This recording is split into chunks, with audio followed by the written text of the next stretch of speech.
Yes, I'm Omnia Taha. I'm from the Arab League. Thank you very much for your very interesting presentation. I have a few remarks of what you have said. Please. The thing that what have been facing the United Nations since 47, that it will end and it will fail and it won't carry on and succeed. The Arab League as well have been facing the same challenges, and we just celebrated the 70 years last March. So this is the case in all, I think, regional and international organizations, not only the case at the UN. My question is that when we are talking about reforms on in the United Nations, we should really concentrate on the reforms in the Security Council, because the Security Council is the place, it's not the matter of adding new members or giving a new members a permanent representative, but it's the issue of the veto. In specific, the Security Council, its main role is to guarantee peace and stability around the world. And we have seen in the Syrian crisis, 5 years have been passed away without any resolution for ceasefire, for instance. The same thing for the Palestinian issue. You can see that the Palestinian territories have been occupied with really no clear effort of saying to the occupiers, this is enough. And occupation. I know it's putting things very simple, but this is what we want to reach. It's not a matter of recognizing Palestine as a state only, but it's a matter of the Security Council must reach a point that enough is enough. My other remark is that as you have been mentioning a number of organizations which are in the process of reform, the Arab League as well is in a process of reform, and I would like to hear from you what is your expectations if you are coming as Secretary General for the United Nations of the cooperation with the Arab League. The last thing, how do you see the region in a very transitional period with a lot of hopes of more liberty and democracy? Thank you. Well, I hope I would have an entire afternoon for discussion of these questions, because they are really very fundamental and very serious. Of course, Arab League is one of the oldest organizations. It's probably the oldest regional organization in the world. And therefore, it has accumulated a huge amount of experience over time, all kinds of experience. Let us not forget, in the case of the early period of the war in Lebanon, it was the Arab League that authorized a peacekeeping operation without a formal approval of the Security Council, but rather with a tacit acceptance. That I would like to remind ourselves of that fact to show how important the Arab League has been historically, how important it is today, because it is clear that the Syrian crisis cannot be resolved without an appropriate engagement of all actors within the Arab League. I mean, of course, we can talk about ceasefire. United Nations can even make a contribution to contain the violations of ceasefire. United Nations can convene, and that's very important, peace talks, but it cannot guarantee results. Results can come only with a variety of actors working in the same direction. That means great powers, as well as all the regional actors, including obviously those who are members of the Arab League. So I think that the history has shown a variety of roles that the Arab League is playing, and we should not be discouraged by the fact that right now it is particularly difficult. Because assuming that this process of peace goes further and that the direction will be what the Security Council envisages, and that is creation of an effective, non-sectarian and representative authority in Syria. These are basically the words of the Security Council resolution. So how does one achieve that objective? Certainly not without an appropriate assistance of the actors in the region. What does it mean, non-sectarian and representative? What kind of arrangements have to be put in place on the ground to make sure that such an administration becomes possible? We have seen in the case of Lebanon, for example, that required a very careful reshaping of an old constitutional concept of power sharing involving 18 sects. That was the Lebanese formula, which is not repeatable in Syria, but has to be kept in mind. We have seen in Bosnia a solution which brought peace to the country, which is based on two entities involving three major ethnic and religious groups. Now, Bosnia has remained a country within the same borders. It has internal problems, but gradually, over time, those problems are being overcome. Last year, Bosnia was able to agree on a stabilization and association agreement with the European Union and adopt the program of reforms, which all actors within Bosnia were able to come to agree. Now, that happened 20 years after the ending of the war, almost 20 years after Dayton peace agreements. I think one has to keep in mind all these lessons and think really very profoundly and very seriously about what would constitute legitimacy of state power in these new circumstances. War destroys the fabric of society. And in order to put the fabric of society together again, this requires new solutions. Old solutions will not work. And new solutions will work only if they are accepted by actors within the country and those around the country. And this may not be done in a perfect way in the peace agreement itself. It may require a protracted process after peace agreement is achieved. Though I'm not telling you anything terribly encouraging. I'm not telling you any quick fixes.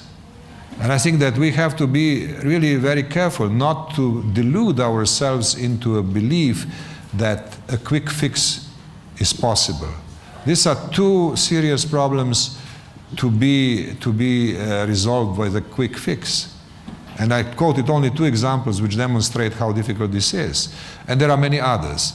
So to come back to the UN and Arab League, I would say yes, of course, we have to cooperate. I mean, UN will do its part. UN will convene these meetings, will listen to everybody, will try to help by formulating solutions. But those solutions will have to come from the discussion and have to be supported by the actors in the region. And then on the question of occupation of Palestine, I would say yes, of course. Resolution 242 required the withdrawal from the occupied territories. And it is there, it can be repeated, it can be amplified, it should be. And that's the way to go in the future. It's not something that can change the situation immediately, but that's the way where persistence and patience has to be exercised, and I'm sure that it will succeed eventually. Now, this, of course, are all lessons for both Arab League and the United Nations, because we are in the same boat. None of us can work without the other. We need each other, and I believe that with the future developments, this need will only grow. That's what I can say. Sure. Thank you.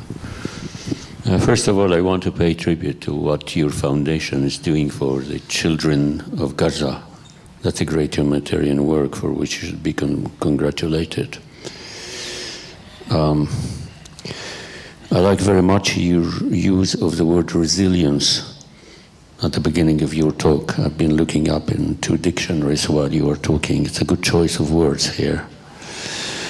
And I hope that the United Nations could continue to be resilient in the next few decades. The challenges are so many. Of course, you mentioned Article 90. Hopefully you will invoke it as much as you can. The 50 shades of the article are there not because of the article, but it's because of the practice and the reluctance to use the article. So I hope it will be invoked. So often you find secretaries general speaking about matters before the press which they otherwise could have brought them to the attention of the Security Council. I think the whole thing is that the organization has to become an effective and efficient actor in international relations. I think that is the main issue. Whether that would require structural reform or current reforms, that remains to be seen. But But I want just to point to two things. One is the structural gap between the Charter of the United Nations on the one hand and the Bretton Woods institution on the others. There's no connection here. Of course, the Bretton Woods institutions were created before the Charter was adopted or came into force. However, this could have been replenished later. So far, nothing has been done. Hopefully, you'll do something about that. Second, the issue of human rights. And of course, he worked on the right to development. You were special rapporteur in economic, social, cultural rights. And you referred now to the Human Rights Council. Maybe there are some flaws which need to be overcome. And also the treaty body system needs some avoidance of duplication and some improvement, some substantial reform. I'm sure you are having some reflections on that, some plans on that, and whether you want to answer, or it's okay. If not, good luck for what you're going to do. Thank you. Thank you for this set of questions, and let me quickly go through them. First, on the rehabilitation of war-wounded children from Gaza. See, I visited Ramallah in 2009, and I had a long conversation with President Mahmoud Abbas, and he asked me if there was something that could be done following the armed conflict in Gaza, because the children really didn't have appropriate help, and some were severely wounded, lost limb, and needed rehabilitation. So that is when we started the project, and you must understand that this is a niche project which tries to address some of the most vulnerable people, the children, who grow, and once they are rehabilitated and they get prosthetics, that they need to be attentively followed and helped in the years to come. It's really a great feeling when you see some of them who were able in the meantime to complete their studies, to find meaningful work, and some others who feel much better prepared for learning and for normal lives. So this is something that I initiated because we thought, well, you know, we cannot do very much at the political level as Slovenia, but as president of Slovenia, I can talk to our specialists, doctors, I can raise some funds, and I can do something good. The latest group of children just left for Gaza yesterday. My advisor, Mrs. Mojca Tosh, was with them flying from Ljubljana to Amman and then helping them to return. And some of them will come back for treatment in Slovenia, others will be assisted in Gaza, because we are also training the therapists who will be able to help these children. And we would like to establish a permanent center in Gaza, which was not possible because of wars and because of various complications that are typical for that unfortunate place. I'm glad that you mentioned it, because I really consider this is very important. Now, on UN Bretton Woods, that's a very important point.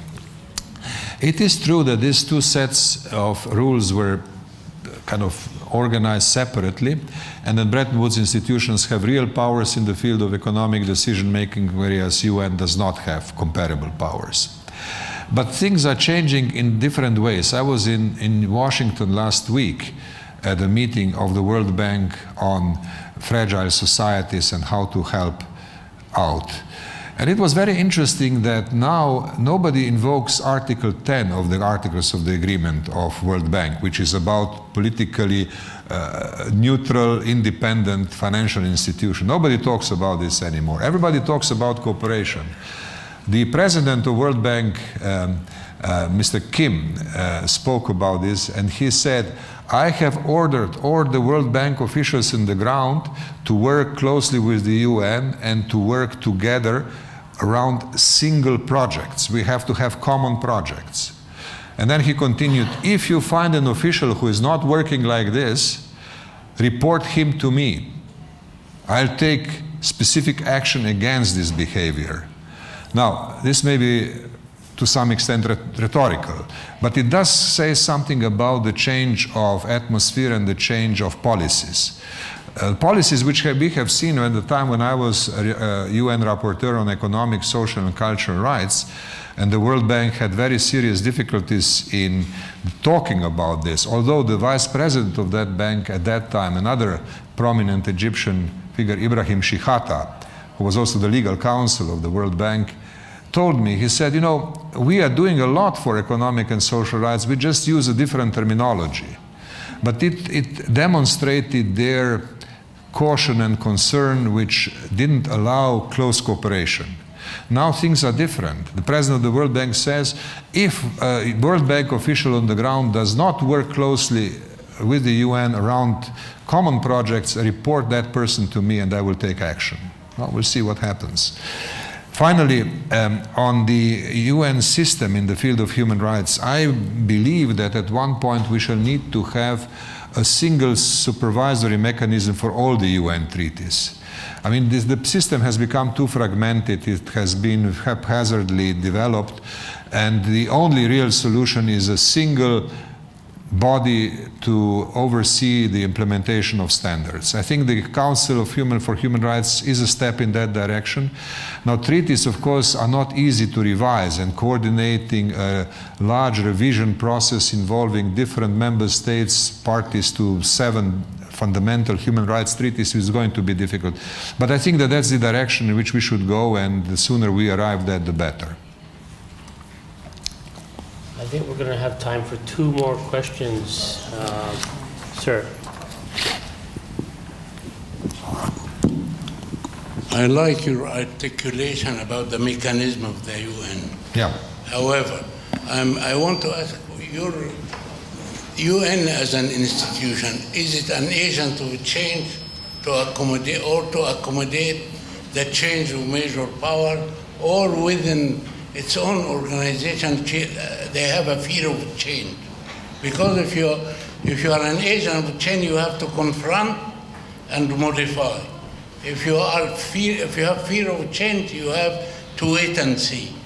And I believe that in the current issues of world problems, we have 3 major problems: peace, and due to the oppression of major powers on other little powers.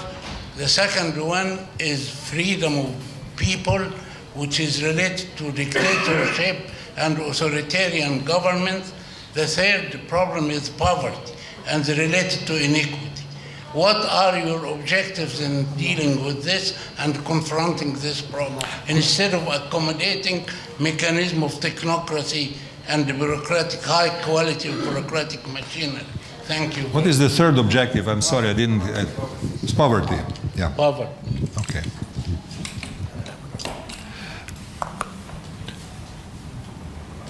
There was another question. Yeah, then I will complete with both answers. The young man at the end.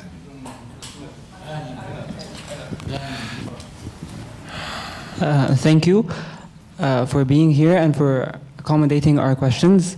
Much of the dialogue so far has been premised upon the UN's relationship vis-à-vis member states, and understandably so, because these are the main actors in international relations and under international law. But my question here is, during recent times, and especially in the Middle East, there has been growing influence of non-state actors and violent non-state actors. How do you think the UN's strategy towards handling these issues have been effective or successful in holding them accountable under international law? Thank you. Well, to put these demanding questions very briefly and answers to them in a very succinct fashion, I would say when it comes to the question of maintenance and peace and security, my priority would be to strengthen the capacity for preventive work of the United Nations. We need prevention, prevention, and more prevention. That's the idea. Now, of course, how that idea is implemented can become much more complicated, but I think the idea has to be there very clearly. When it comes to the question of freedom of people, I think the Secretary General must be able to talk to people directly. to talk to people directly. And of course, again, how that direct communication is organized, how exactly that is done is a matter for a more detailed discussion. And finally, on combating poverty, I think we need to take lessons from the recent history or recent experience. We have seen that in the past 15 years, the levels of poverty in some parts of the world have been decreasing dramatically. I think that it is important that in the context of sustainable development goals, the Secretary General works with a selected group of countries which face the most serious problems or which are in the process of making the most dramatic improvements. So it would be, of course, not everybody is in the same boat when it comes to poverty. And thus, there are pockets of poverty everywhere, but I mean, some countries are much more affected than others, and the Secretary General has to give them priority and has to work with those who were the most successful recently in removing, lifting people from poverty to continue their policies and succeed completely. So these are the kind of three succinct answers to very demanding questions, and as I said, each of them can then be developed into a large program. Now, non-state actors, of course, this is a very important problem of peace and security nowadays, not only in the Middle East. We have seen this in former Yugoslavia. We can see this in practically every corner of Africa today. And this creates a very new challenge for the international system, because that system was designed at the time when states were practically monopolizing power, and it was possible to think about interstate wars and interstate solutions. Now, of course, we do not have that kind of simple situation practically in any of the existing armed conflicts. There are two ways of dealing with this. First is to work with all those who have to produce peace. Sometimes the judgment of which are the actors, non-state actors, that are capable of producing peace is not an easy one. You know, the whole discussion on counterterrorism has made it even more complicated than it was in the past. But it is there, and I think that this judgment of who needs to be at the negotiating table has to be done by the UN, has to be done by the Secretary General and the envoys, the special representatives of the Secretary General. So that's one, bringing all the relevant, necessary actors of peace behind the table, to the negotiating table. That includes, very importantly, the role of women. We have been insufficient we meaning the United Nations, in bringing women to the process of peacemaking. There have to be new forms of doing that, not necessarily as representative of armed groups, but as representatives of civil society. There has to be creative approaches to bringing women to the process of making peace. And then, of course, the judgment of who are the spoilers who cannot be brought to the table is also necessary. I mentioned in my presentation the intervention brigade in the Congo, because it was realized after a while that in some cases it will not be possible to talk peace with certain groups. And it was necessary to equip the United Nations with instruments which would be robust enough to use force when needed to deal with these elements. Now, of course, the creation and implementation of that approach depends again on member states. It is possible to do something like this in the Congo because the political configuration of the region is such that it allows this sort of approach. This cannot be easily replicated in other regions. And therefore, of course, when I say we have to find ways, I'm fully aware of the difficulties which exist in some places and possibilities which exist in other places. Now, I hope I have given you a sufficient basis for your further thinking. And as candidate, of course, I must say, I would be very happy if you supported me. Thank you very much.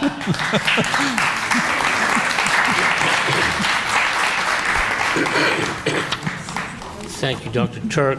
On behalf of the Tahrir Dialogues and the American University in Cairo and Cairo University, I would like to thank the audience, first of all, distinguished audience, for attending and for your very interesting, provocative questions.